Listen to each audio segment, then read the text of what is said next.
Hello, and welcome to the next episode of the Salvation from Destruction podcast. Today, we are honored to have a true American warrior and survivor, James Jimmy Hatch, a retired senior chief in the United States Navy who served for over 25 years. James was a member of the Naval Special Warfare Development Group, the elite unit commonly known as SEAL Team 6. Excelling as a master naval parachutist and expert military dog trainer, James is one of the first SEALs to become a dog handler after 9/11. James is the author of Touching the Dragon and Other Techniques for Surviving Life's Wars and the founder of Spike's Canine Fund. He is also a sought-after speaker and has been featured on CNN's Champions for Change series. James embodies the warrior spirit, not just in combat, but in life itself. I'd like to welcome to the show, James Hatch. How you doing, sir? I'm good, Andrew. Thank you for having me. It's an honor to be here, and I look forward to our chat. Yeah, definitely. Thanks again for coming. You have just such a remarkable story, and we could probably be here all night. So just briefly tell us, where did you grow up? Yeah, so I was adopted a couple of times, and I was born in Virginia, and I was raised in Utah. The day I turned 17, I joined the service, and joined the Army first. I went to boot camp at Fort Leonard Wood, and then I went to Fort Benning to go to jump school. And while I was there was a guy, my company commander, who told me about the SEALs, and I hadn't heard of it.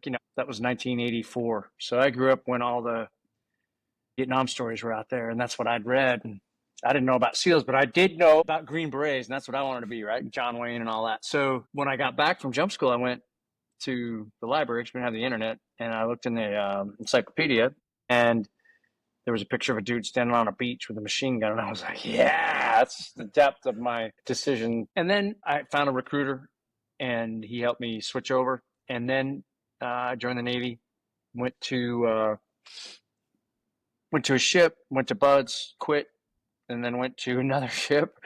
That ship is like jail, except you can drown. I don't know why people take cruises. I don't really get it.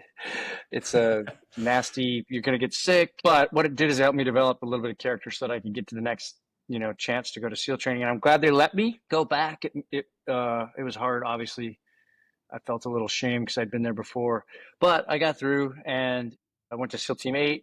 And then from there, I interviewed and went over to development group. And then spent some time there, left, went to the jump team, got injured pretty bad. And then went to Yuma to be a free fall instructor for a few years, where, the Army, the Special Operations Command parachute school out there. That was really cool. I didn't really want to be there because there's a war going on. I wanted to be in the war, but I worked with some really good people, and I learned a lot there. I learned I made the right choice getting out of the Army. And then I went back to Damneck, and I got shot up in 2009 on a mission. So after that, I got really twisted up inside, and my body was messed up, and I struggled and started washing my meds down with Stolies and got suicidal. And for the second time in my life, cops got involved and kind of saved me. The first time when I was a kid, I was getting abused pretty hard, and somebody in the neighborhood called the police. I was pretty young, man. I'd never met cops. All I knew is that the dudes showed up and the people stopped messing with me, and it made me feel like, okay, whoever those guys are, they're good to go. And then the same thing in 2010 when I was suicidal. Cops came to my house. They used that verbal jujitsu and kept me from killing myself and got me the help I needed. And it took me a while. It took me a few years, actually. And then I started Spike's Canine Fund. That's, a nonprofit to help police dogs, mostly are our customers, but also military dogs and search and rescue dogs with equipment and medical care and training. I did that for 10 years, and it just, it became too much for me emotionally.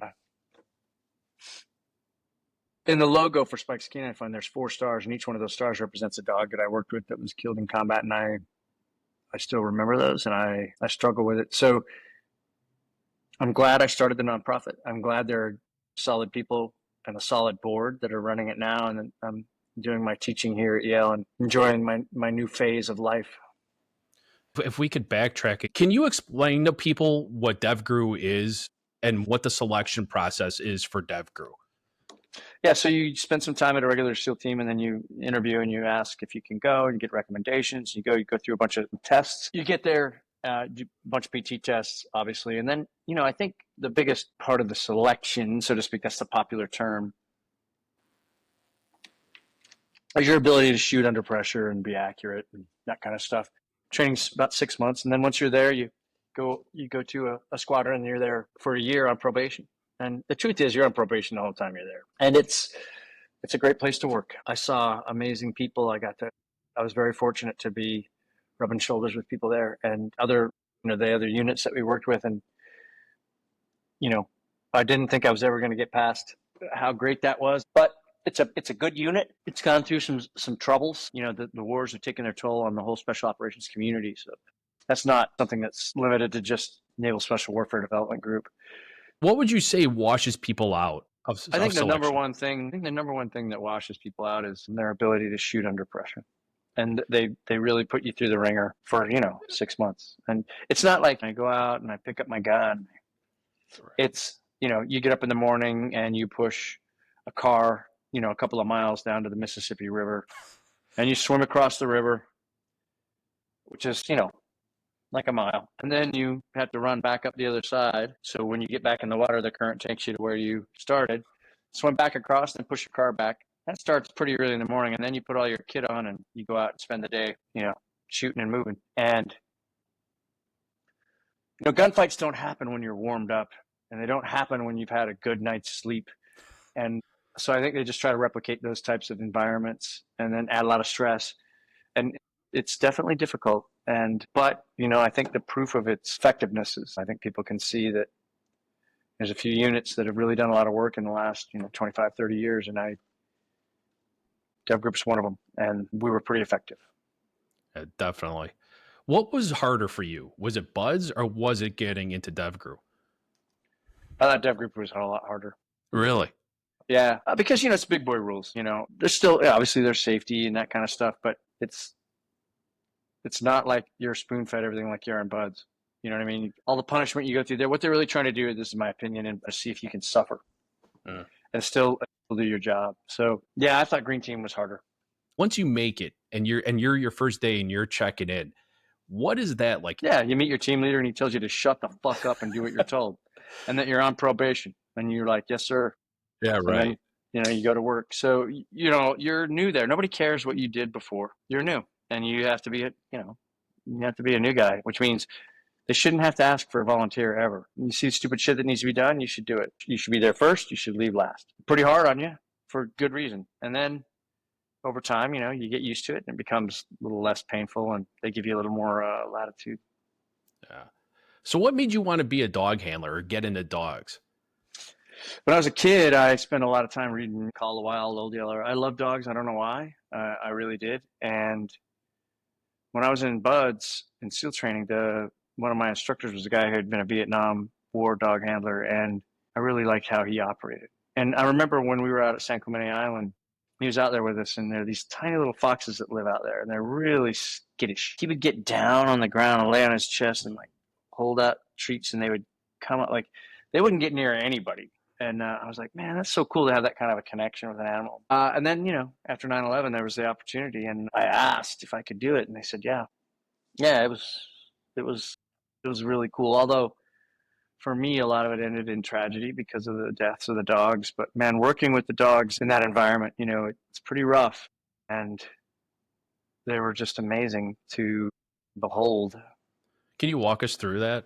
Just how amazing they were and some of the things that they did for you guys? Yeah, I mean, they could find bombs, obviously, and those were a big deal, especially in Iraq. IEDs were prolific. Obviously, they could find people if we needed them to. And I think also there's a part of it that kind of goes unspoken, but there were nights where we were on targets where we'd gone in a house and there's a lot of dead people screaming and all that kind of stuff. And guys are searching the house and doing what they're supposed to do with their extra job after we've got it all secured. And guys would just come by and stand there and just put their hand on the dog for a second, because it was just a twisted, messed up environment. Guys just come by and put their hand on the dog for a second and walk off. Nobody would say anything. Dog didn't care. He knew I was his dad. The team was his uncles. They all knew his commands. I think having a dog for some of the guys didn't care. It's just a dog. I think for some of the guys, it was really a good thing mentally and emotionally. So dog was a badass, but he was also a little bit of a therapy dog sometimes for some people. For me, for sure.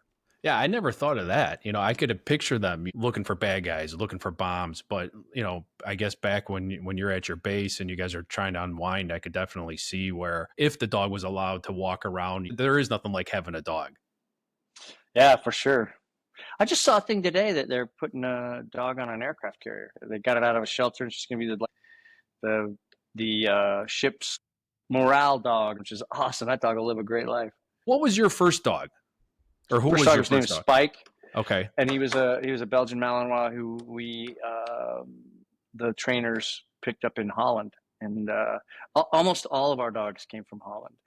The U.S. military has a program, but the program isn't set up for the kind of work we did. So we had to go elsewhere to get the dogs, and then we had like some of the Navy MPs initially, but they didn't know what they didn't know, and getting a dog to actually engage with another creature that's 3 or 4 times their size, it's a pretty big deal.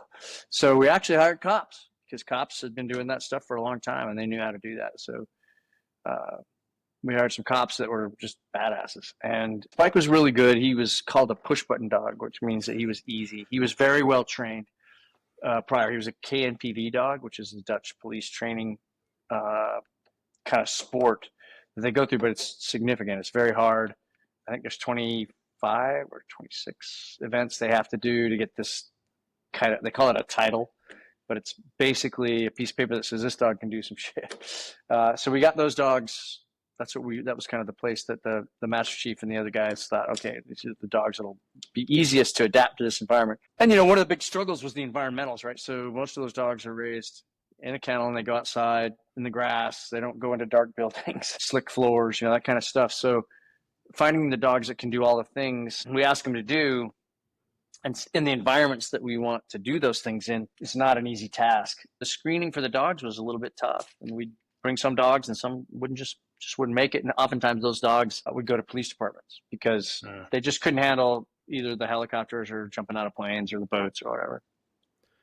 And were they pretty good with that stuff? Because you would think that maybe that they would be scared overall. I mean, how do you get a dog to be comfortable with jumping out of planes? And yeah, I think that the key is that the dog looks to the human to get her or his attitude about what's going on, right? So, for example, jumping. If you're freaked out, the dog's gonna freak out, right? If you're solid, hey man, this is how we get to work. Dog's like, all right, it's loud and windy, but whatever, So some dogs just don't have it in them though, just like some people don't have it in them. I think what you try to test for is the ability to, the courage, and then the ability to be flexible. And of course, lethal when asked. It's just like the human part of it. The humans, it's tough for humans to do, Some people are just not made for it. Some dogs just aren't made for it. Can you talk about an instance where Spike saved you guys or helped you guys out tremendously?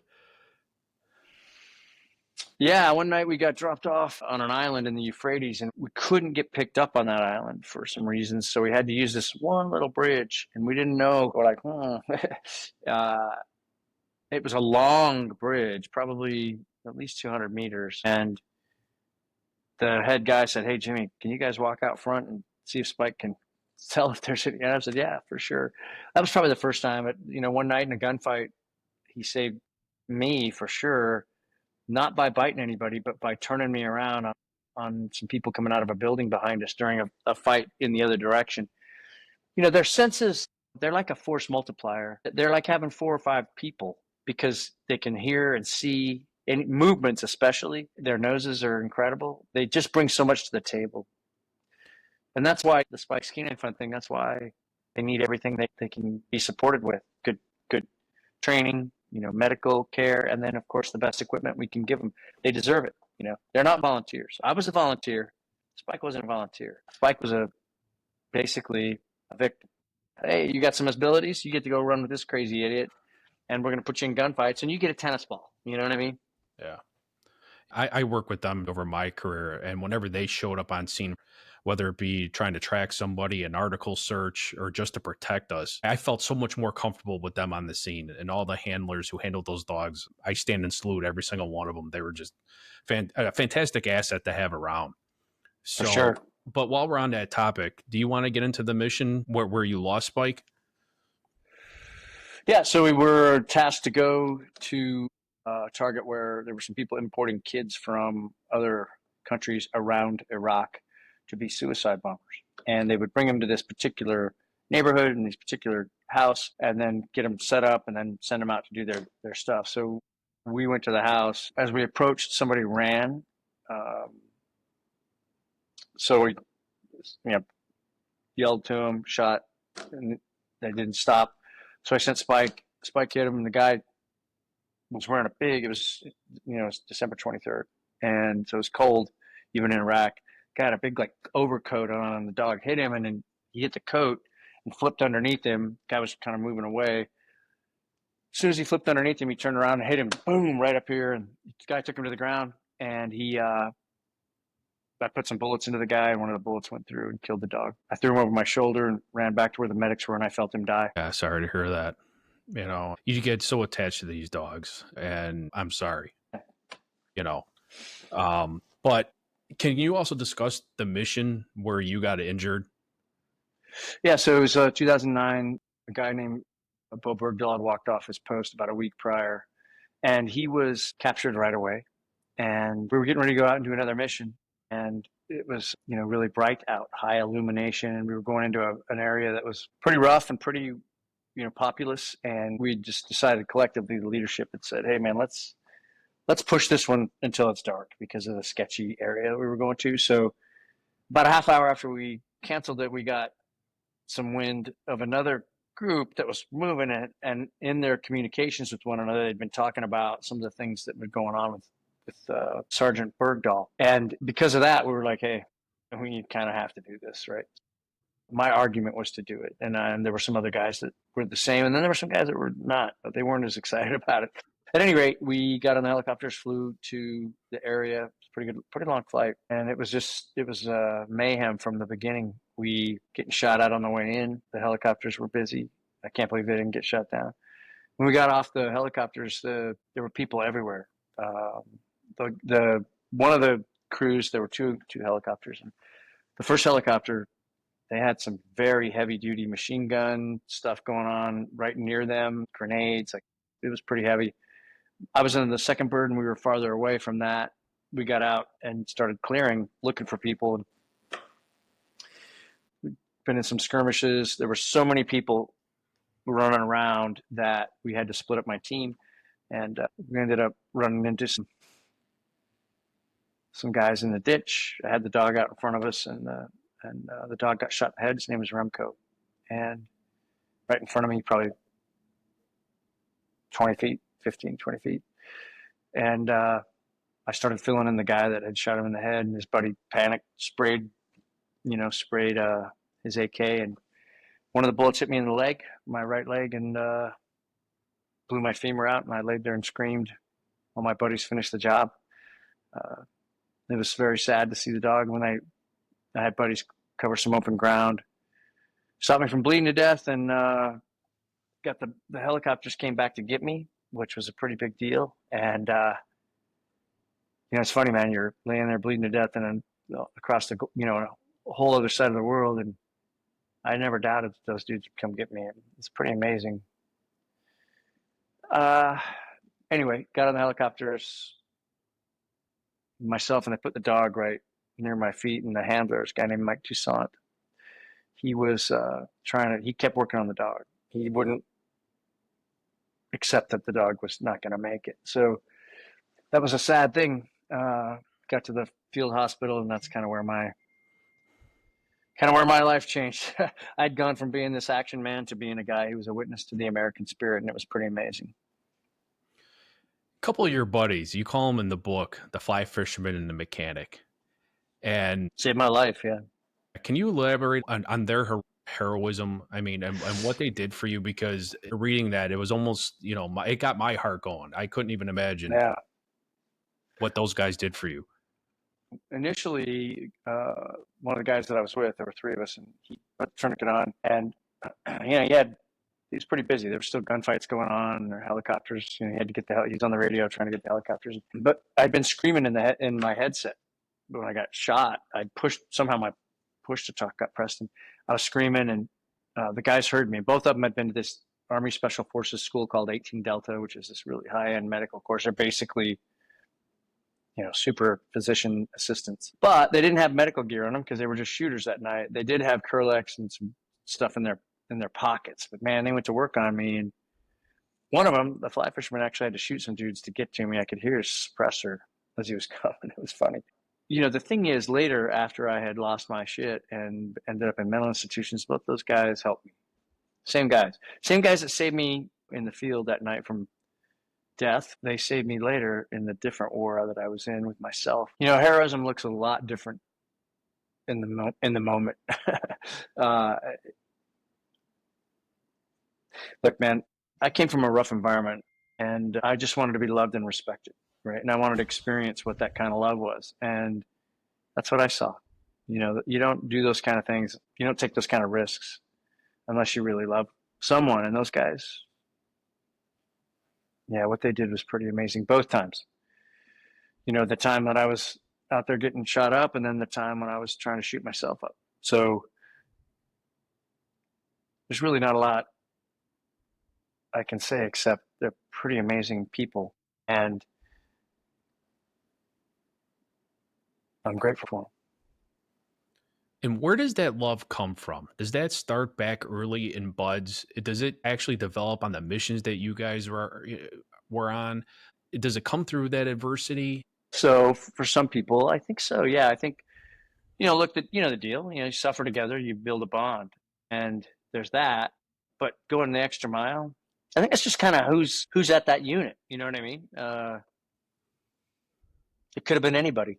Any of the people that I was with would have done the same thing. I would have done it were it not me, the one who was laying there bleeding. I think that's just the way the selection works. I think you just kind of work it out. I think most of the guys who would be involved in the kind of work we did had probably had some type of an abusive environment when they were growing up. Not all of them, but some. I'd say, rough guess, probably half. And that kind of connection, that human connection, that loyalty to each other is such a gift when you come from a place where your family's, imperfect in a big way, where the cops have to come to your house because you're getting the fuck beat out of you. I think there's a purity to it and a beauty to it, even though the circumstances are horrific, because you can't really act. That has to be real. when there's a good chance that you're going to fucking die, and you just take that chance anyway, that's a pretty big deal. Yeah. You touched on too about when you were laid up in the hospital and you're recovering and you were going through some stuff. Can you walk us through that? Yeah, I just, I didn't have any hope, right? So I'd gotten hurt. I was away from my crew. I didn't realize how much I needed that part of my life until I was not able to participate. And they were still overseas, and I was worried. Well, that's like your family,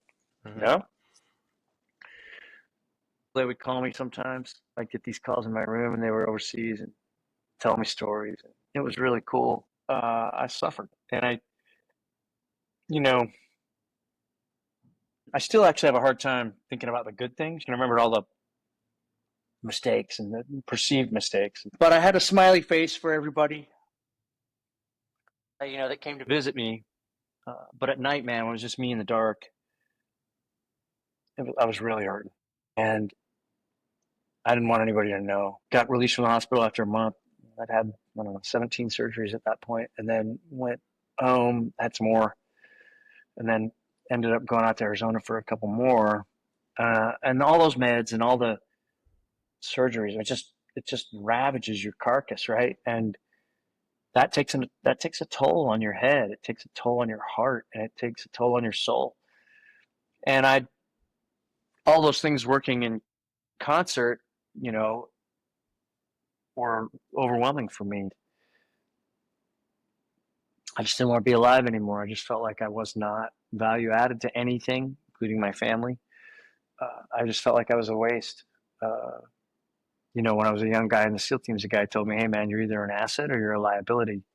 You're either bringing something to the table or you're not. Your lack of contribution is making it harder on those who are contributing." So that was kind of my mantra, but it's too binary, right? No matter who you are, you're going to go through a spot in your life where you're not going to be an asset. And that's where we need to help each other out. I think the sooner, especially guys like law enforcement, this cocky, arrogant bullshit. I mean, it's cool. And we all like to see the books and talk about, yeah, but it's also bullshit. you know, we are human beings. No matter how much training you go through or how many missions you've gone on, you're still a human, and eventually that shit's going to catch up to you. So I just decided that I was not going to live anymore, and I went out my driveway next to my trash can, stuck my gun in my mouth, and my wife came out and got the gun from me. Now I know how to use a gun, but I was standing there in tears, and I just couldn't pull the trigger, but I sure wanted to. And then, she took the gun, went in the house, called my unit, and they said, "Hey, you need to call the police." Cops showed up at my house, man, and these two, I felt like I was weak because I didn't finish the job. I didn't kill myself, and I thought, you know what? When these police come, I like violence, and I will fight them and try to get a hold of one of their guns, and then they'll have to shoot me. That was my plan. So I'm sitting there on my stoop, got my plan. I'm drunk, high, but I still got my plan. I might have a messed up leg, but I can still cause some problems. And those guys showed up, man, and I was watching them like a predator, dude. and they get out of the car, and one of the guys put his eyes on me, and the other guy started looking at the perimeter. I thought, man, these guys are pros, and they were chill. And then they started walking towards the stoop, and they started to engage me. And I was pretty drunk. I don't remember exactly what was said, and I don't know how long that took, but by the time they got to the stoop from the police car, we were talking about baseball. And I wasn't thinking about fighting anybody. They disarmed the whole thing. And my buddy Andy Stump was just on his podcast. He said, yeah, verbal jujitsu. The cops called it verbal judo, but Andy likes jujitsu. So it was jujitsu. Either way, again, cops showed up and saved me. And I don't fucking forget that. I can be critical of police who do what I consider to be stupid things, but by and large, as an entity, I got your back. And that's part of the reason Spike's Canine Fund is so important to me, because those dogs save lives. There's cops that go home at night to their families because those dogs do the hard stuff. And I will never not help, if I can, someone from law enforcement. And this is an important thing. I'm really bothered by it's not a complete and total lack of support for the mental health stuff, but it's very weak. And I used to say the cops are about 10 years behind the military. And I actually think it's probably a little less than that now, but I think there's two things going on. This is just my opinion. I've never been a law enforcement officer. I've worked with a bunch from Honolulu to Boston. I've departments. I've seen different units, SWAT, whatever. I believe that the law enforcement job is so much harder than mine. I knew when I walked out the door that I was going to have people trying to kill me, and I was going to try to kill them or capture them, right? There was no ambiguity there. I mean, obviously there are civilians that get in the mix, and you don't shoot the civilians. Then when we were done with all the bullshit, violence, we go back to our little shithole wherever we were living, and we're all stinky, and we all sit around and talk about it together. What we didn't do is go home and say, hey, honey, how was school today? And we didn't do that violence or be exposed to those types of things in our fucking own town where we live, right? I really believe the things over the last decade and a half or two, humans do bad things and they make mistakes, and then it gets politicized, and then all of a sudden everybody's a bad guy, and which makes it even more problematic for me, because I think that criticism leads to efforts to try to be perfect, which creates an unrealistic view of the realities in which law enforcement operates. And I think that there needs to be a bunch more mental and emotional health assets applied to the law enforcement community. And I've done speeches for a bunch of different departments, and I've seen a cop who goes through some horrible shit, and he's like, what am I doing? Let me give you an example. When I got shot up, I went home to my wife back in Virginia, and people started to visit. And one day this guy came in. His name's Jay Redmond. And I didn't know Jay, but he had been shot in the face. And he came into my house. Now, remember, I'm drugged up and I'm not sleeping good. I'm like, hey, what's wrong with your face? He goes, I get shot in the face. I'm like, oh, fuck, I'm sorry. Later, it was funny because people started to ask me to do talks, and he was way ahead of me on that. Like the Olympic team invited him. I'm like, Jay, why do you get invited by the Olympic team? I got shot too. And he goes, well, I got shot in the face, So it was funny. But let me get on with this. But he came over and he had a notebook. His wife came. She spoke to my wife. Mm-hmm. She had a notebook. And he said to me, look, man, there's no manual on how to take care of yourself and your family after you get wounded. I didn't know what the hell to do. I suffered and my family suffered because I didn't have any clue about the various things that are available to a wounded veteran. So I wrote notes. Jay Redmond created the what to do when you're wounded fucking handbook. I've seen police officers try to do that same thing. And I don't think that the police community is as open to that as maybe the SEAL community was. And I think part of that is because there's a desire to show complete perfection, no flaws. I just think that's a super unhealthy approach. Look, presently I live in New Haven, Connecticut, and the guys who run the peer support group here are pretty significant. And one of them had been shot up himself, and there's some of the folks that are on the force volunteer for it, and they bring in professionals, and they really try, and they're doing their best. They have after actions when there's, for example, there was one of my closest friends here. Probably the reason I decided to stay in New Haven initially was because of my relationship with the New Haven Police Department. They've wrapped their arms around me. I tried to set up things at Yale where the cops could come and I could have professors talk about things that helped me when I was a student that I thought would apply to them. I really believe that we talk about strong communities. Unless you wrap your arms around law enforcement, you're kind of spitting into the wind. At any rate, this friend of mine, a very good friend, he's a dog guy, and I love the guy and I love his family. He went to a call and there was an infant that had passed. And the next day the guys came in and they had a talk, and he said to me, he said, man, I didn't really think I was going to say anything. And then all of a sudden, all the stuff started to come out. And I was like, yeah, man. See, and that's going to keep him on the job, and it's going to keep him out of the mental health facilities like that I spent time in. And I wish that was the case everywhere, but it's not. Look, when people break down like I did, they're pathetic. They're drunk. They feel sorry for themselves. They whine about shit. They're really struggling. That's not attractive. It's hard to be around people like that. But my buddies didn't give a fuck, right? They showed up. They weren't social workers. They weren't psychiatrists. They weren't psychologists. They were just dudes like, hey, they just showed up. That counts. Yeah. You may not know what to say, but you're like, hey, man, I'm just going to be here with you. I know this has turned from the SEAL story into, hey, law enforcement needs to be kinder to law enforcement, but I feel strongly about it. Well, I'm so glad you're touching on this, truly, because mental health and law enforcement has come such a long way. It truly has. But again, I've talked about this, and I know sometimes I'm beating a dead horse with this, but there's just such a stigma involved that after you saw like an infant death and that bothers you, it seems like in law enforcement, they're so afraid to ask for help or to say, hey, you know what, I'm struggling right now, because they're afraid that they're not going to be trusted. They're afraid that they're going to take their gun and their badge, and that's who those guys are. So I completely get it. Exactly. So what they do is they suffer in silence.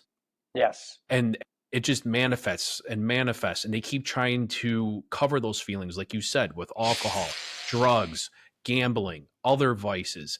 And then it just compounds on itself. And then before you know it, you're starting to get in trouble at work. You're calling in sick. You start having marital issues, and it's just compounds to the point where they just explode, and they either take their own lives or lose their jobs. Yeah. It's going in a better direction. And like for me, I was so bought into the job, especially during my tenure as a detective. going on all these call outs and going 100 miles an hour. And then when you stop and you decide to leave, it's like slamming on the brakes at 100 miles an hour. And it's everything comes to the forefront. And I remember when I retired, it took me a couple months of just kind of sitting there and being still. But I realized and I knew that I had to deal with some of this baggage because when I first pulled the plug, I mean, yeah, I knew I had some baggage, but in the mornings, I would get up and I would just be kind of like, man, in order to be a better dad, a better husband, a better just person, human being, I'm like, man, I got some stuff going on in here and I just need to face it. So what I did is I took maybe about 2 3 hours every morning. I would just kind of sit out in my yard. My kids went off to school. My wife would be in her office working, and I would just sit there. And I just spent a lot of time decompressing. I spent a lot of time getting back into my Christian faith, and that's what worked for me. I realized that I could no longer suppress it. I couldn't suppress it anymore. I had to Yeah. face it. And that was some of the toughest times for me, was just to sit there and look at myself and say, hey, I'm not broken, but I got a lot of work to do if I want to improve the person that I am and to be the best version of myself that I could be for the people around me. Because my wife and my kids, they were always worried about me. And I knew that even after I retired, I was able to talk to both of my kids. And they always told me their worst fear was mom would get that phone call that I wasn't coming home. So it was a lot on them. And I knew that my wife Yeah. stressed a lot, and my wife is as tough as nails. And I'm glad you also touched on the importance of how the police officers treated you. And I couldn't be more happy to hear that, and especially reading it in your book and the Yeah. mindset that you had that this was it. And if they would have came at you maybe in an aggressive manner, kind of cocky, and that's where over my tenure, I would tell people all the time, the guys and the girls that I would work with, and I was actually taught this by guys that came before me, is you never know what someone's going through at any particular moment. So treat everybody like it's your mother, like it's your father, your brother, how you would want to be treated. And I tell you, in today's environment, that's hard to do because Yeah. so many times you're going on all these calls, and you could be backlogged, and you could just be like, okay, I'm just going to go talk to this guy, and you come at him with an attitude, and that's going to backfire on you, and especially when you got somebody who knows what they're doing with violence. That's going to Yeah. go south real quick for them. So I'm glad to hear that they had the know-how to actually treat you like a human being, and it ended with a positive outcome. Me too. And I thank those guys. It's funny, man. The woman who runs my nonprofit, her name's Emily, and she's sharp and kind. And we started these fundraisers where I would give a speech and I would tell the story. She would go with me. I'd tell these stories, the story of the night, like I just told you. And she would say to me, "Have you ever met those guys?" I'm like, "Nah, I'm too embarrassed. I don't want to. I don't want to." At the fundraiser, she had those guys show up with their wives, and Really? they were sitting in the front. I didn't even know who they were. And I told that story. And it was funny, man. Anderson Cooper was there. He was speaking as well. And afterwards, he knew they were going to do it. I didn't know. They asked me to go to this little tent and like, hey, these are the guys that came over. And it was embarrassed, but I hugged them.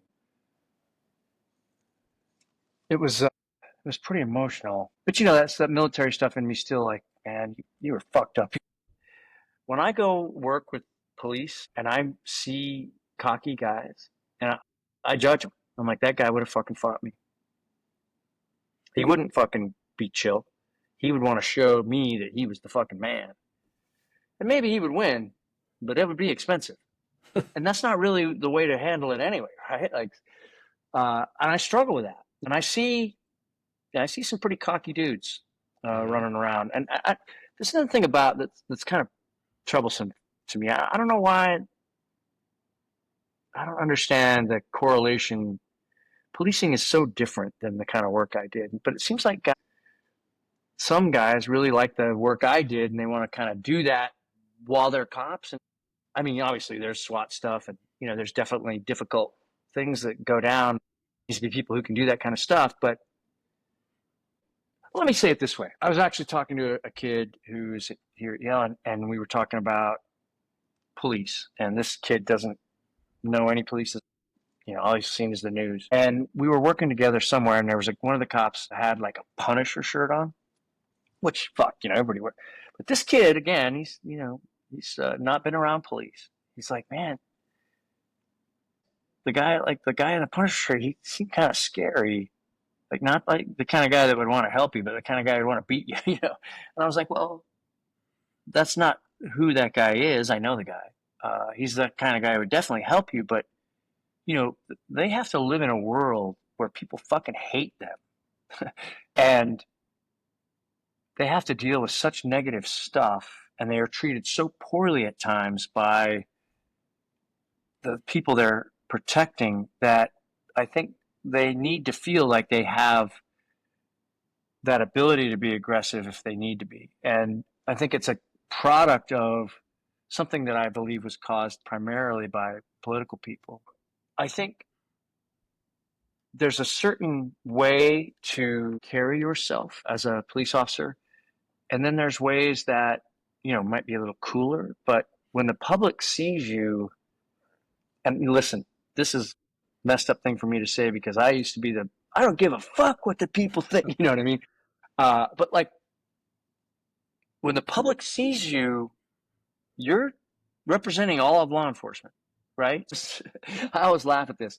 Whenever there's a shooting, the news people show up and there's a bunch of cops standing around, they're all bullshitting and laughing. And it's like, what the fuck are you guys doing, man? Like, you don't, that's not what the public, people got murdered and you guys are outside, you know, I mean, come on, man. Guys need to be a little bit smarter. Look, I support law enforcement 100%, but I think the true way to support somebody, like your real friends, are people shit you don't want to hear, right? They're going to tell you, hey, look, this is fucked up. That's a real friend. Yep. Somebody that lets you keep fucking up, that's not a real friend.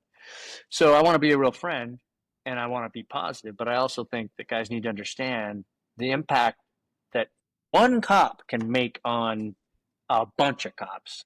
I'm preaching to the choir here, but I think that's something that needs to be repeated over and over and over. No, I agree. And I've always said, you know, there's a difference between being confident and cocky. You know what I mean? You know, it's okay. Confident guys are very rarely cocky. Right. And I was just going to say that, you know, it's crazy because I've been part of teams where you get all these alphas in a room together, especially on a homicide task force that I worked on. And what that is, a homicide task force, is a lot of these departments don't have a lot of detectives like big cities do. So in the town where I worked, we only had 3 detectives. So if we caught a homicide, we could activate this task force and we'll get anywhere from 40 to 50 guys to come help you. Now we're all detectives coming in. We're all alpha males and females. But what's great is that we're always able to put our egos aside, and I'm sure you've seen it too, where it's just a well-oiled machine. Everybody, it's kind of like putting a baseball team on the field. Everybody knows their position, everybody knows their roles, and they work phenomenally. Yeah, you had your little spats, you had your little arguments, and you know, we'll go behind the, what do they call, the wood pile, and we'll have it out. Yeah. But you know what I mean? But at the end of the day, we knew the mission and we knew that we had to get justice for this victim. And when the meat hit the pavement, that's what we did. And it's funny because, and I'm sure it was the same in your industry, some of the most badass men and women, if they walked into a room, you couldn't really tell. They demanded respect by just who they were, how they treated people, and the work that they've done. But they didn't walk out with their chests out, you know. And if you saw these people out on the street or at the shopping mall or something like that, I would know, you would know your people and go, hey, that's a badass dude right there. You know what I mean? But these are the people that walk in the mall with their families and you wouldn't know the difference. They don't walk around, you know, all cocky. I can't agree with you more. And it's that perception. Law enforcement was great to me for my entire career, but sometimes, you know, we could be our own worst enemies. And I'm the first to admit that. Unfortunately, there is a lot of growth that's going on, and you know, which I'm happy to see. Especially there is more training that is going on. When you hear about the lack of training, I do think we do need more, but I do think we need more stress inoculation. I do think we need more use of force, more shooting, stuff like that. And you know. Yeah, I will say that I do believe that it is criminal,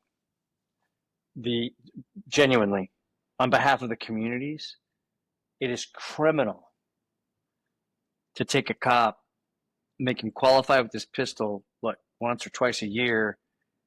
And, you know, depends on the department. Again, I've talked to a bunch. Some guys get 250 rounds a year or 500 rounds. When I was a shooter, I was shooting between 5,000 and 7,000 rounds a week. And the hardest environment to have a gunfight is urban with innocent people. And guess where you guys work?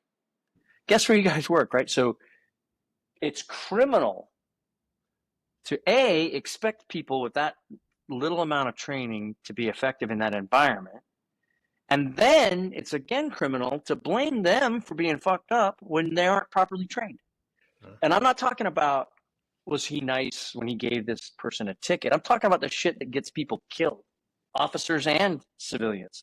I remember a long time ago in New York City, there was a gunfight. It's two guys shot a whole bunch of, nobody got hit, right? But civilians did, right? So, and people are like, oh, they're all fucked up. Well, are they?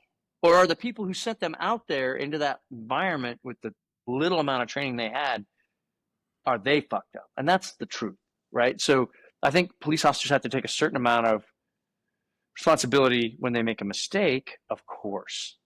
But I also think that there needs to be a collective look at what we ask of law enforcement and what we give them to make that happen. And I don't think it's even remotely close to being fair. I think it's actually criminal, like I said. I really 100% do. And I don't think that there's just not a lot of people who can say that like I can, or guys from my former environment, you know, Army, Navy, Marine Corps, whatever, people who've been in a lot of gunfights and that was their job, can look at what police are asked to do and say, man, they don't have a fraction of the training that they should have on the important stuff, the stuff that sends them home to their family. Agreed. And the stuff that will save civilians if there is a gunfight. And I believe that's something that we need to put on a loudspeaker, especially at times when officers do make a mistake. That's when the voices should say, okay, yeah, but what was this person trained? How much training did this person get for this particular scenario, right? And I would be willing to guess that by and large, most departments don't have even a fraction of the training they should for the things that they're asked to do. And still, police officers, men and women, they still show up and give it their best fucking shot. And that's heroic. That's heroic. Thank you for that. In law enforcement, even if it's a good shoot, you still have to live with that. And then B, you have to go through all these review boards to make sure it's a good shoot. And that's stressful. And then after that's all said and done, you get interviewed, you get talked to, and then the case, even though it's a good shoot, goes before the prosecutor. So then they have to determine whether it was a good shoot or file criminal charges against you. Yeah. So it's a whole process. It's that an officer has to go through, even if it's a good shoot, just to get cleared. And I remember talking to an officer in a neighboring town where I used to work who got into a good shoot. And I said, what was the most stressful part about it? I was able to talk to him for a few minutes. And he goes, it was sitting on a prosecutor's desk for a couple months. He goes, I was cleared by my department. I was cleared by the independent review board. He goes, but it was on this prosecutor's desk for 2 months. 24 hours a day, I was just mortified until I got the sign off that everything was good. So you always have that in the back of your mind. And that's stressful. That takes a toll on you. That takes a toll on your family and everything else, because if for some reason they want to prosecute you, guess what? You got to turn yourself in. You get the mugshot and everything else. Yeah. So it's just scary. It is. You know, I had a friend in Chesapeake, Virginia, who was on a job one night and a guy shot through the door and killed one of the guys in his group. And he was talking about exactly what you were just mentioning, but he even said, you know, we had to reenact the whole situation. And I was like, are you fucking kidding me? Like the trauma that puts people through. And there was no regard for the officers. None. They didn't care. Oh, no, you're going to do it. That's a bothersome thing. It makes me sad. It's unfortunate. But, you know, we can sit here and talk shit, or we can get after it and figure out how to make it happen. I do what I can. Sometimes I make mistakes and I overreach and and sometimes there are times when I could have been more involved than I wasn't. But each department's different and each officer's different. And I think at the end of the day, the word really is respect. And there just needs to be respect. No, I agree. And thank you for that too. But I also wanted to discuss the term, which is the title of your book, Touching the Dragon. Yeah. This whole book is powerful. Please elaborate on what Touching the Dragon is. Yeah. So when I wrote the book, I was a few years outside of the whole mental health process. And I had gone through this stuff called cognitive behavioral therapy, which was exceptionally effective for me. But what was difficult about it was that I had to go through each of these things when I was sober, and the adults were in charge of my medication, and I was locked up in a place where I couldn't hurt myself. So I had to go through each of these events that were difficult for me to process. And I had to ask myself real questions, not, oh, it felt like this or it felt like, but what actually occurred and what did you do that was wrong? And when I got myself in that spot, that place where I could go at these things, it was really frightening. I didn't want to talk about it. I'll say it this way now. I was the fucking dragon. I had to touch the dragon, meaning I had to touch the truth, and it was scary. I didn't want to. And there were certain things that I couldn't even admit initially. It took me a long time to get my head wrapped around the realities of what I'd gone through. So the dragon is that part of you. Like you said something earlier that was really interesting. You said you just had to sit with yourself. Some of us don't have that wherewithal. But what happens when you're in a mental ward, you sit with yourself and the adults are in charge of your meds, and they are in charge of your ability to intake alcohol or heroin or whatever your fruit is, right?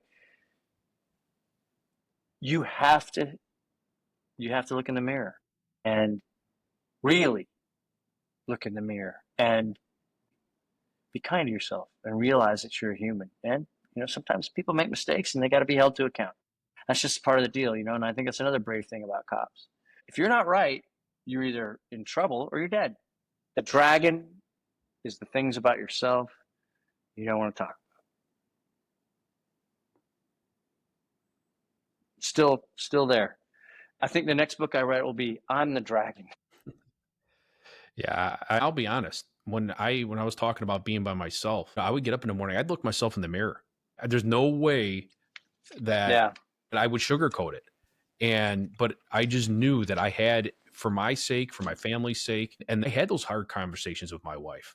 And she's an absolute godsend for me. And you talk about those people that call you out. She's number one.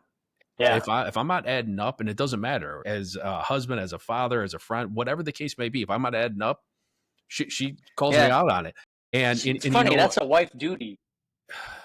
Man, she gets an A+ for that. And and I owe that to her, because for 23 years she put up with my nonsense. Especially when I was working long hours, I was working overtime. I'd be, especially during my tenure as a detective, she never complained once. Not one time. She took care of everything. I figured I owed that to her, is to face what I needed to face. And by the grace of God, I was able to do that. And it took me a while.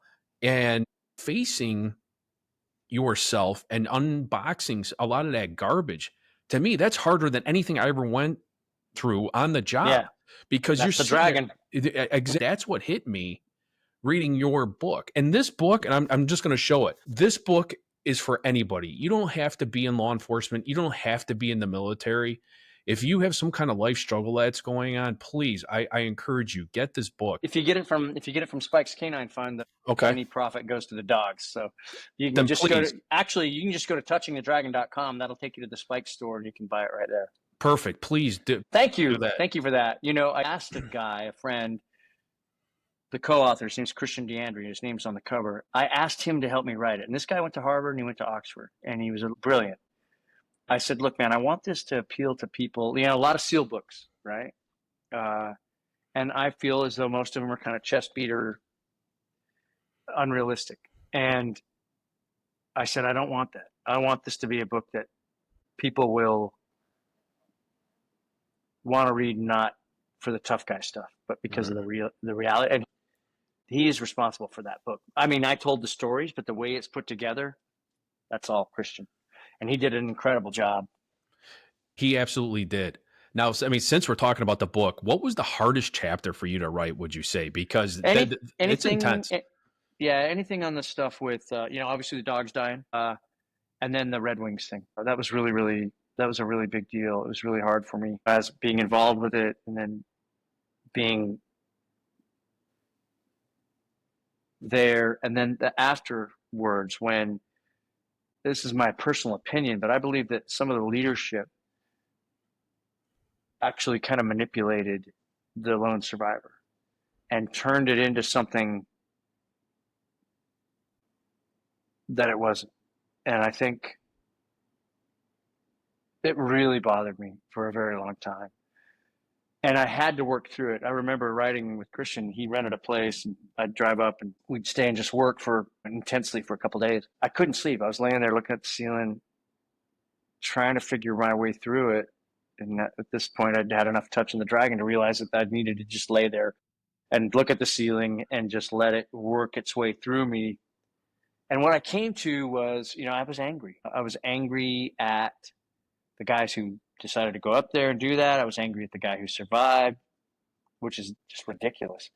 I could not figure out why it was turned into an event, an entertainment kind of event. The real story to me is, Marcus Luttrell is a tough, tough man. I feel guilty because I got dogs killed. The dogs that were part of my team were killed.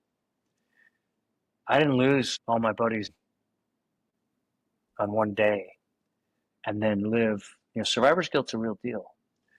That guy, I think he gets some heat from time to time, and I've probably said some things that were disrespectful, honestly. But to see what that guy's gone through and to see where he's at and what he's doing, he is truly a hero, not for the things that they made the movie about, but for the life that he lives. He is an example of a kind of strength that is very, very rare, that I don't know if I have in me. Very well put. That was a very hard thing for me. I mean, it was just ugly and it was horrible. And it made a big impact on me. Obviously, there are a lot of horrible things that go on in war, but for some reason that really, really was hard. I know you briefly touched on it a couple of times through this interview. Talk about Spike's Canine Fun and what you're doing with that, because that is some good stuff that you got going. How did that come about, and what are you doing with that? After I got my head sorted out a little bit, I went to the Norfolk Police Department. Norfolk, Virginia is where I lived, and that's where the cops who came to my home the night I was suicidal worked. And I went to their canine department, and I said, "Hey, can I help? I've done some stuff." And they're like, "Oh, we know who you are." And yeah, for sure. And they didn't need my help, but they knew I needed help, right? And so they kind of took me in, wrapped their arms around me, made me feel like I was part of the team. Same things happened here in New Haven, which has been great. But one of the dogs that the Norfolk Police Department had done some pretty significant things for the city, needed a surgery, and for some reason they weren't going to pay for it, and I was blown away. So I took a picture of me and Spike and went to a friend who knows how to do Photoshop and made this logo and put it on sweatshirts and put it on Facebook. I didn't know how to start a nonprofit. I said, "Look, man, I'm trying to raise money for a dog that needs a surgery." It turns out people like dogs. I made about $6,000, which was enough to pay for the dog to go get his surgery and the officer to take him down there, so no money came out of his pocket. And I was like, holy shit, man, this is my mission now. And that's what I need. Like, I need a mission. So it took off. And again, I didn't know what I was doing at all. I didn't have a clue, but I had friends that did. And then I had some volunteers, and one of them was Emily, who's now the CEO. And neither one of us knew what the hell we were doing, but we both worked really hard. And I have some hang-ups. I have some personality things, some difficult stuff around the dogs. And when I see dogs that I don't feel are being treated right or trained properly or taken care of the way I feel they should be taken care of, I get really bent out of shape. And I have to kind of remove myself from that environment. So, and it's because of the guilt I feel for getting dogs killed, right? That's really what it comes down to. But it's still hard for me. And so I stepped away after 10 years. But what's been cool to see is the way that people support us. You hear all this crap about cops, you hear all this crap about law enforcement. You would think we wouldn't be able to raise a dime, but people care. And one of our biggest donors actually is Anderson Cooper. And guys are like, Anderson Cooper, that liberal, Anderson doesn't talk about politics, but I don't think he's as liberal as people think he is. And he's our biggest donor. Well, among the biggest donors. Actually, I don't think we would have really gotten to be a big presence were it not for him, because I would go on his show and ask, and they're like, yeah, of course. And they'd put it on the screen on the bottom, and then they would say, hey, man, let us know how we got, there were nights when I would go on Anderson's show and we would make, $30K the next day. By the next night, we're $30K. And that's a lot of dogs that we can help. So 25,000 working canine teams across the country. And we've helped probably a little over 3,000 dogs. So we have a lot more work that needs to be done, and we need to get people behind us. And I say I'm no longer part of the organization insofar as I don't work in the day-to-day stuff and I don't go to the social things, but I still try to raise money, and I'm doing what I can on my end to try to, do awareness. I think, what Spikes brings to the table is training. I went on this show called Working Dog Radio several years ago, and I asked those guys, I'm like, hey, what does the canine community need? They're like, good training, because, it's expensive and towns don't have the money and guys are just doing their best with what they have. So we got involved, and what I remember about it was that it made me happy because, listen, if you pay somebody to come in and train you, they're not going to tell you you're a piece of shit if you're a piece of shit, because they want to get paid, right? They're not going to tell you, hey, man, you're messing up. This is fucked up. You're not ready for this. We don't get paid by the department. So we can say whatever. Our instructors can say the truth, right? And I think that's super important. Right. There's a sense of responsibility when you're training these dogs and the people that are with them, because they're going to put their lives on the line with what you're teaching them or not teaching them. So I enjoy that part of it. The medical part of it is obviously huge. Just like guys from my unit, when the dogs retired, the families would adopt them, and those dogs have been involved in some violent stuff. And sometimes a surgery would cost 10, 15K. No police officer or military person can afford to drop that kind of money, but the dogs damn sure deserve it, right? And that makes me happy. And then the vests, they're custom made ballistic vests by Canine Storm, which is the best vest in the world. It's what I used on the dogs I was working with. But there needs to be a lot more attention on what the dogs do for our communities. And that's one of the struggles that we have, is trying to make people understand that dogs, while they can be scary to people, they actually save lives in a way that nothing else does. You pull a trigger, that bullet's gone. You can't make it come back. You can bring the dog back. You send the dog on somebody and they're like, okay, I give up. You can get the dog to come back. The dogs make sure everybody goes home. Yeah. For example, here in New Haven, that there's people that are out of their mind on PCP. They're fighting 2, 3 cops. The dog handler gets there. The dog hits the guy on the leg, and the guy freaks the guy out for a second. They can get the guy handcuffed. He can go home. The guy's trying to get the cops guns. They may have had to shoot that person had the dog not been there. Now, the guy's got some teeth marks in his legs, and I'm sure it hurt. But he's alive, and he's going to where he's going to get help, and then hopefully he can turn his life around, because that dog was there, not the gun. And I think that's a message that needs to get across too. So, but like Emily, who's the CEO, she's got a lot of things going on, and she needs to make sure that she has all the things she needs to have to get the day-to-day operations going. So for her to be the campaign manager over the public's opinion of what police dogs can and can't do, that's a lot to ask. But there's somehow we need to get on that. Everybody needs to kind of get on that same sheet of music about the dogs. And I'll definitely put Spike's Canine Fun, down in my description. I'll definitely put the link to it. Absolutely. And everybody, please go support it. But I also wanted to touch on, too, at 52 years old, you became a freshman as an Eli Whitney Scholar at Yale University. Can you discuss what the Eli Whitney Scholarship is and how that came to be? It's called the Eli Whitney Students Program, and it's non-traditional, right? So guys like me, or, the year I was admitted, there were 13 of us admitted. 7 of the 13 were veterans. So it's people who either didn't have the opportunity to go to college, or people who did, and then they had to leave because of some other reason. And it's amazing, but I was scared to death. I mean, Yale's no joke. But the opportunity they gave me was incredible. It was really weird being a 52-year-old guy sitting in a classroom with a bunch of kids, but they were amazing. I didn't know what to expect. In fact, I was kind of afraid they'd just tell me to fuck off, and man, everybody's been respectful and kind to me here. And it took me 5 years. I got through it, COVID and all that kind of stuff. And then I graduated in May, and then in January, I was teaching a class here. I'm teaching again this fall, and I'm going to teach a different class in the spring. It's the best job I've ever had, without a doubt. I spent a lot of time killing people, hurting things, breaking stuff. And now I'm in the business of building them. And that's a gift for a guy like me. I can get some redemption, or maybe it's a silly thing is just maybe evening out the scales a little bit, but the other thing about it is these kids are amazing. And I mean, kids in any college are amazing. At their age, they're so driven, they're positive, and I'm going to save the world. And that's contagious, man. I'm a grumpy ass dude who should be sitting on the couch watching Fox News. God damn it. I'm just not that way. I'm pragmatic, and I want to teach the kids what I can, and I want to try to make the environment such that anybody, old guy, can talk to whoever, back and forth. And I'm like, hey, you can say what you want. This is America. I fought for that shit, and I believe in it.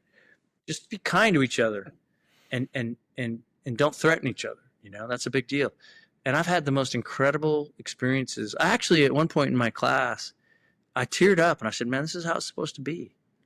This is how it's supposed to be. So I'll give you an example. There's a young woman in the class who, second or third class, said, Jimmy, I do not support the U.S. military. I was like, okay, you can say what you want.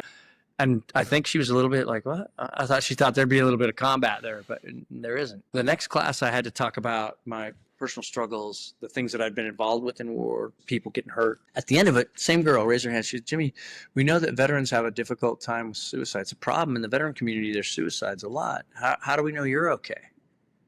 You see, and I had buddies, they're like, I couldn't sit in a room with somebody like that. Well, that's a problem. That's the only way we're going to solve shit. Look, and I'm the biggest hypocrite in the world because I believed genuinely after 9/11 that if we just killed enough people, it would scare anybody who wanted to do any damage to us. And that's just not how shit works.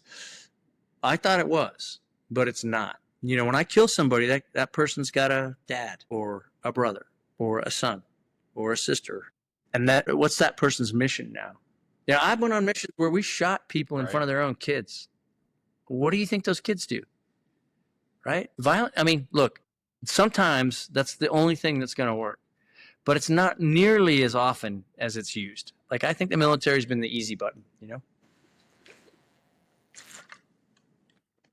So part of being an instructor at Yale, you had a chance to be a part of the development of a class. Can you it was talk called about that real quick?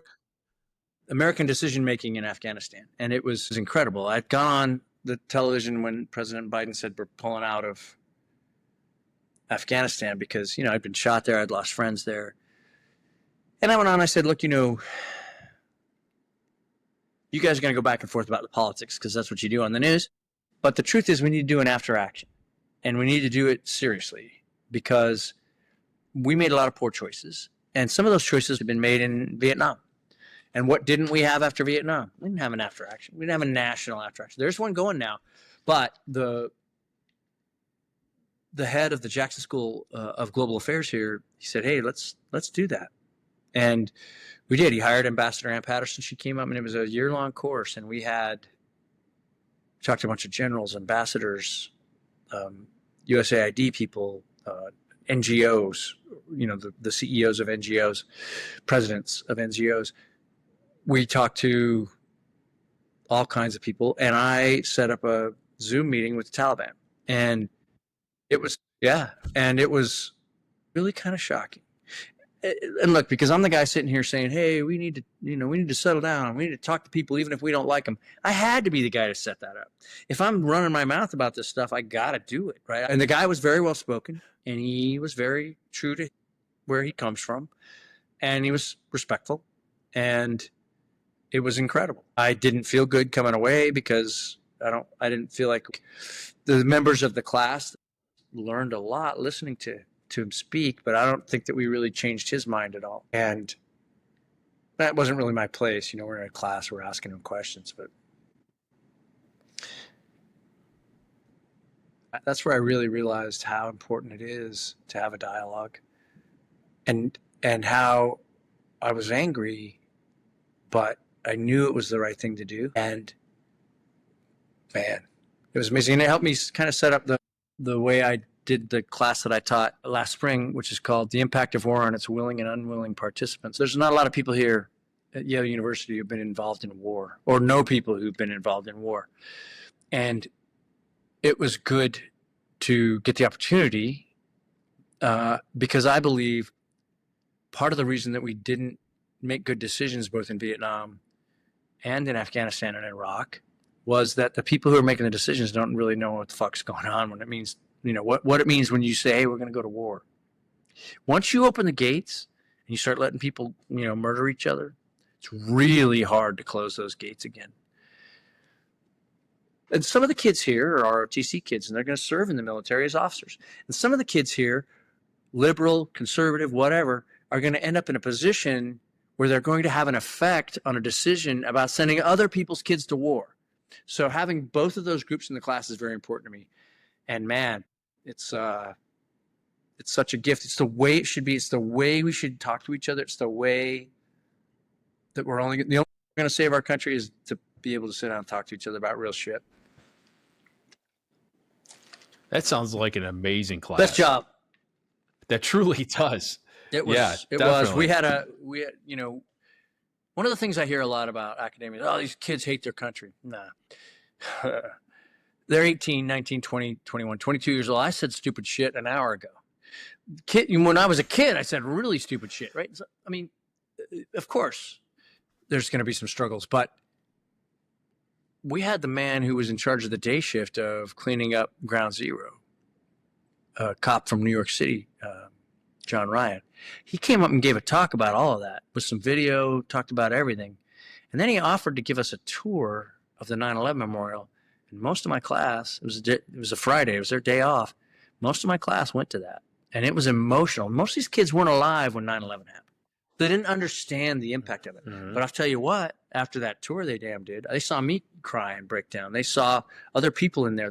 John Ryan, he knows there's a room in there with all the pictures of all the deceased. He's like, yeah, that guy was a firefighter. He was the first firefighter killed. And he was actually killed by a person who jumped out of the building. So that the kids are like, holy that's kids who love their country and they want to know what the hell's going on. And that's what we need. So yeah, yeah. There's a lot of bad information out there about cops, about academia. Take a little bit of a time and do some real work looking into it. Well, thank you for sharing that story, and thank you for putting everything in perspective. I know you're a highly regarded public speaker. Do you have any engagements coming up? I do, actually. I'm going to be speaking again for Yale in October. And it's one of those things that you can get an invite to if you're interested. It's a communication opportunity with the public. I think it's the 26th of October. If someone wants to book you for an event, is there any way that they can get a hold of you? James.hatch at yale.edu. That's probably the best way, james.hatch at yale.edu. And I've done some speaking for hedge funds and public utilities, different businesses. And what's great about, I think, my experiences is that I can fit. You want to talk about safety, I can talk about that. You want to talk about communication, I can tell you about that, how it does it work in really high stress environments. But mostly I think the thing that I really enjoy talking about is being kind to each other and being kind to yourself, because I've seen what the alternative is. Even if I don't get a chance to talk to people, man, if they listen to this and if they take nothing else away, man, I would hope that they would try to be a little bit more compassionate, both with themselves and others. Yeah. And if there's someone that's struggling, kind of like yourself, what would you say to them? They're afraid to touch that dragon, or they're just afraid to ask for help. What would you say to them? I would say this, man. Listen, if you're struggling and you can't see a way out, you really have to get help. And there's a lot of ways to do that. You can just talk to a friend, say, hey, look, I don't really know what's going on, but if you don't feel comfortable doing it with work, there's plenty of nonprofits out there. I think Headspace is one of them. They'll give you like free counseling, and they can do it in a way that they don't even have to know your name. But to push this a little bit further, I would say, listen, look at me. Somebody said to me one time, do you think you're the last person that this is going to happen to? I was like, no. And she said, well, who's going to help that person? And look, for me, being able to help somebody else is the secret sauce. If I feel like I can be an asset to somebody else, then I want to do that. So I'm not going to want to drink myself to sleep and put a gun in my mouth. I'm going to want to fix myself and put myself in a position where I am open to, taking care of other people as I can. And when you're sick, it's really, and I'm talking about depression, it's very selfish. All you can think about is yourself. And the number one medicine out of that is finding somebody else who needs help and helping them. And I promise you'll be better off. But it's hard to get out of that hole. I would say one more thing here. Each one of us has the opportunity to be someone who can help another person or a person who needs help. Just give it some time. You're going to switch those roles in your life probably multiple times.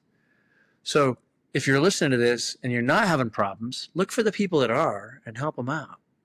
Because you're going to have some problems soon. Some point in your life, you're going to have some problems.